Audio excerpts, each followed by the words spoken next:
reka uno munsi ndagucalenjinge ndakubaze ngo mbega ivyo witeze ko Imana izoguha nkamwe itobiguha wumva ariyo kwizigirwa ariyo gukurikira wumva uzoyoma inyuma wumva uzoyifata wumva uzoyikorera ugashishikara kugira gute kubera ikiga abantu b'Imana ndamaze kubona abantu benshi baba desu kuko bigishijwe ko gutanga Imana bizana umugisha kandi niko Bibiliya ivuga gutangira Imana birazana umugisha ariko après un certain temps uri kuratangira Imana canke ukorera Imana hari n'igihe twakira abantu ngaha kuri eglise akakubwira ngo ushaka kwinjira mu bikorwa kuko hari abantu bigishijwe yuko ibikorwa vy'Imana ari ikintu gikomeye ugomba kuba ufise ibikorwa vy'Imana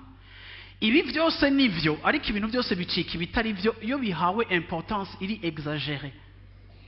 kuko nubwo gutangira Imana bizana umugisha nubwo gukorera Imana birimo umugisha ntibiba mw'ivyo gusa ariko rimwe na rimwe bishobora no kubamo no mu rurazi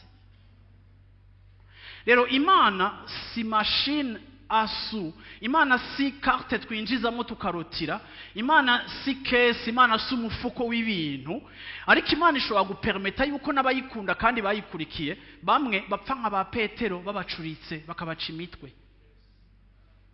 rero ntidukurikira Imana kubera imibereho myiza twiteze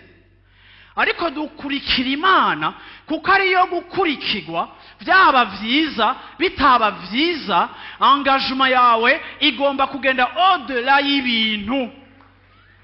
commitment yacu ku Mana ukwifatikanya kwacu n'Imana attachement yacu à Dieu igomba kurengera les bénédictions matérielles ibi birasanzaje ubuzima bw'abantu benshi birasambuye ubuzima bw'abantu benshi biratuma abantu batakaza patience yo gukurikira Imana kuko bitiranije Imana n'ibintu